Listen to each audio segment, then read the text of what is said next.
Hey there, welcome to episode 380 of the Find Your Food Voice podcast. I am Julie Duffy Dillon, registered dietitian and your host. This mini episode is jam-packed with very specific information. You're going to hear from my friend and colleague, registered dietitian Donetta Floyd, who is also a diabetes expert, has extra training to be a diabetes educator. And I wanted to know from her point of view, what do folks need to know about GLP-1s before they start? Like, I think I phrased it like, what do you wish people knew before? And I specifically wanted to talk to Donetta about this for a reason. Because of her expertise in diabetes, GLP-1s had been around for many, many years for with people with diabetes getting access to it. And so she has seen people go on and off the medication and seen kind of the short and long-term experiences. So I'm very excited for you to hear the information that she has. And we are hoping that this information provides you more informed consent. It gives you more information to help you discern what your next best step is in managing your health, your chronic conditions, whether you have diabetes or not, and deciding whether or not to take a GLP-1. This is an episode, in case this is like the first one you found, that is a part of a series that started with a longer full episode with Jessie Spence, a therapist who has been doing lots of anti-diet work for years and years, that started using Ozempic to help manage their diabetes and really just wanted to have a frank discussion on that. And then we also have an episode with registered dietitian Megan Hadley, who used to work in pharmaceuticals and specifically in the area of GLP-1s. And so she helped us break down actually what's happening in the body when people are using this as a medication. So I hope it helps. And before we get to the conversation with Donetta Floyd, we're going to take a quick sponsor break, but we'll be right back. Welcome back. Hey there, Donetta. Hey, Julie. It's nice to see you. Thanks for joining me. Absolutely. It's a pleasure. Thank you for having me. Oh my gosh. It's so great. Well, and of course, like I get to chat with you. So this is like selfishly like feels nice for me. But I also am excited to talk to you about this medication and diabetes specifically. But before we get to that, can you let the listener know about like who you are and the type of work you're doing these days? Absolutely. So I'm Donetta Floyd, as already stated. I am a registered dietitian, nutritionist, and I absolutely love my job. I love what I do. I work mostly with eating disorders, disordered eating, as well as type 2 diabetes. I see all diagnoses, but those are like Hmm. my top Yeah. clientele. And so I love it. I am located here in Greensboro, and I also do Hmm. see virtual clients as well. So yeah, Yes. So working with people who experience diabetes and eating disorders at the same time, is that like that's the spot that you really like working? yes, that is a sweet spot. Well, that's Um, why I wanted to talk to you. So, absolutely, absolutely. yes. I'm so glad that you're doing this work. And yes, you're doing great work. The community's lucky that you're like have that sweet spot because there's a lot of people experiencing that combination. So, and with that being said, everyone like it seems like everyone's talking about GLP-1s and especially as it relates to diabetes, but then also the big like weight talk with it. And so I was thinking like, I really want to know what Donetta thinks about this. Like, what do you, what do you wish people who are just interested in taking this medication, what do you like wish they knew about it before they started? Okay, so lots of things, right? So Yes. one, I wish people would like just knew all the ins and outs about it, as if like the side effects that come with it. A lot of times digestive challenges do come with taking this medication. Hmm. And so more often than not, from what I've experienced and heard from my clients, so it could be nausea, it could be vomiting, upset stomach, like diarrhea, those types of things. Hmm. Certainly it does decrease appetite. And Yeah. so one thing that I wish people knew too that is that, and I thought about this as I was preparing for this, is that it does decrease appetite, but also to like nutrition education is still needed in that. Like, the Mm. medication is not gonna do it all. So, if it's decreasing appetite and you're eating, right? But we still wanna have balance in what it is that a person is choosing to eat to really give your body adequate nourishment and do what's best for your body. Mhm. I will also say too, when people are taking these medications and they don't have diabetes, that's important to be aware of that, especially if it's like, Wegovy or something like that. Because I've had clients that take it temporarily, take it for a short period of time.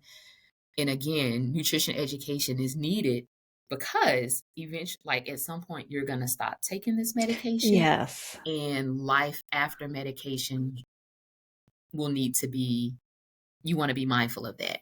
And Mhm. so in establish habits along the way that'll be beneficial once Mhm. you're whether you're taking the medication or not. So Right, right.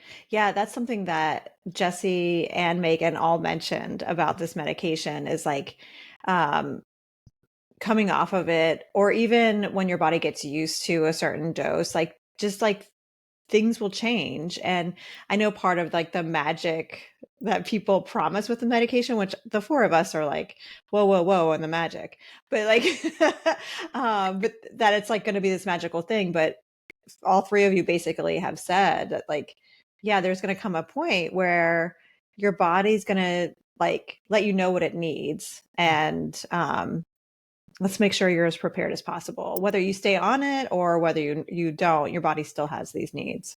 exactly, absolutely. And I think sometimes that can be overlooked because Yeah. I think we live in a culture where medication is expected to do everything, and it's like no, there's still like a part that we have to play in that, and just making trying to make as best decision as possible in that process. And right, the more I like the word prepared, the more prepared we are, Mhm. the better. Yeah, so that's the other thing I don't think people are acknowledging often, like, 'cause and I feel so out of the loop, but so much of this is just coming from secondhand and people's experiences, but, it sounds like for a lot of people, they just will ask their doctor to go on this medication, and there's not lots of preparation, and whether you listeners decide to go on a medication like this, it's okay to, like, take some time to get prepared, and the reason why I wanted to record these too was just to like have some kind of informed consent on like, okay, this is what you're getting yourself into. Let's just help make sure you understand all that and you're prepared. Is there anything nutrition wise people you recommend like to be prepared? Absolutely. And which, as you were talking, it made me think because I've had people that will reach out to me or reach out for appointments for the purpose of knowing that they're going to be on this set medication temporarily. They're like, Hmm. hey, I'm going to try it out. But how can I make the best of this time that I'm on it? And what can I do for life afterwards? And so, Hmm. nutritionally, that's the approach that we take. And so, we do talk about, even though the medication is known to decrease appetite. So I try to encourage people to still eat throughout the day. Granted, it may Yes. not be the amount that you were eating before the medication, but we still want to eat a balanced meal. Um, for breakfast, lunch, and dinner, ideally, because likely once you stop when the point comes and you stop taking this medication, like your appetite will change, Of because course. that Yeah. medication won't be doing what it was doing. And so you ideally want to have this balance in place. The amounts may change a little bit, and we'll work with that when that time comes, but at least your body will be used to the frequency of having food consistently throughout the day, and that Hmm. that won't change. Yeah, I would imagine with diabetes that would be extra important to like have that consistent like glucose kind of coming in the body. Yeah. Absolutely, absolutely, Yeah. because the body likes consistency, and it likes, what we show when we teach is like these heels. And so, heels meaning like when glucose goes up, which is very normal and natural and expected, Hmm. but we want like these like bunny heels, right? Not Yes. Yeah. the first drop on a roller coaster kinda thing, Yeah. but My still. kind of skiing are like the bunny hills Mhm. if I'm going to ski at all. So those big ones, no. So yeah, I think like the little tiny baby ski hills is what you want. Yeah. Yeah. So, and I would imagine if some folks don't have the education before, um, or maybe kind of just start using it without putting all this together, there may be more times without eating. So there's going to be more of those spikes. Yeah. So, Absolutely. Yep. oh goodness. And I think Yeah. I was just thinking too, I think it's important to know that and expecting and being prepared that once you stop taking the medication, that knowing that your appetite is likely to change. Sometimes Mhm. I think people think that I'm going to take this medication for a certain amount of time, and then once I'm like, it'll set this foundation, and then come off the medication expecting to still have the same appetite that you had while you were on the medication, Mhm. and Mhm. it's not really Yeah. realistic. Has that been jarring for some folks that you've worked with?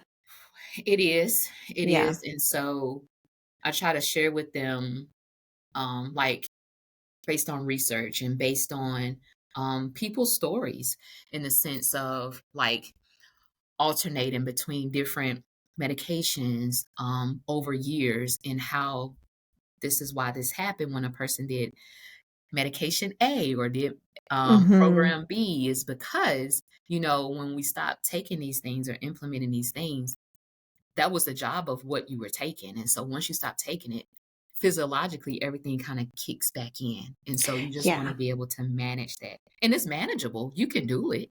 Um Mhm. yeah, Yeah, yeah. Um, it's normal for our body to want to repair when there's been malnutrition. And so it'll often communicate that urgently through appetite, right? absolutely. Yes. Absolutely. So if you're thinking about it, just consider that part, watch for it. And when it happens, Jesse spoke about this part for them, like it felt really jarring. Um, and kind of it almost felt like it came out of nowhere, but yet also at the same time logically they were saying like of course this would happen. This is just how our bodies like to make sure we're safe. So um yeah, I really appreciate your insight. This is super helpful. Before we wrap up, any other things, or do you feel like good to go with what we said so far? Yes, this is great. Yes. Awesome. Good. Well, if people are interested in learning more about the work you're doing or want to work with you, I know you have some diabetes groups coming up. How can they get in contact with you? Sure thing. So I host or I teach a diabetes group class for type 2 Hmm. diabetes about 3 times a year.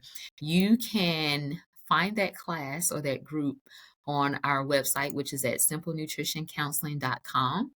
And there's a Hmm. tab there that says contact us where you can fill out your information. And there's a box in there that says what you would like to learn more about. In that box, just type in type 2 diabetes group. And when we open enrollment for that class, we'll be sure to send you some information. Awesome. Of course, we'll put that like in the show notes below too. But thank you so much. I appreciate you, Donna, and I hope you have a good rest of the day. Awesome. Thank you so much. Thank you again for having me. This is great. My pleasure. So there you have it. I hope you enjoyed my episode and conversation with Donetta Floyd. And I have all the links in the show notes from what we talked about today. And this wraps up our GLP-1 series. So let me know what you thought about it. I hope it added some more information for you. And again, helped you to just feel a little bit more aware about your next best steps as you're navigating the conversations around GLP-1s. And before we close, next week we are going to have a new mini session episode. Mini sessions are this concept that I'm trying out right now in this season of Find Your Food Voice, where I take a piece of education that I normally would do in sessions with clients and share them on the podcast. And it's a way for you to experiment with a new educational tool to maybe take to your therapist or dietitian to see what it can help you as you are discerning your current kind of complicated history with food. So that episode will be dropping next week. And until then, take care.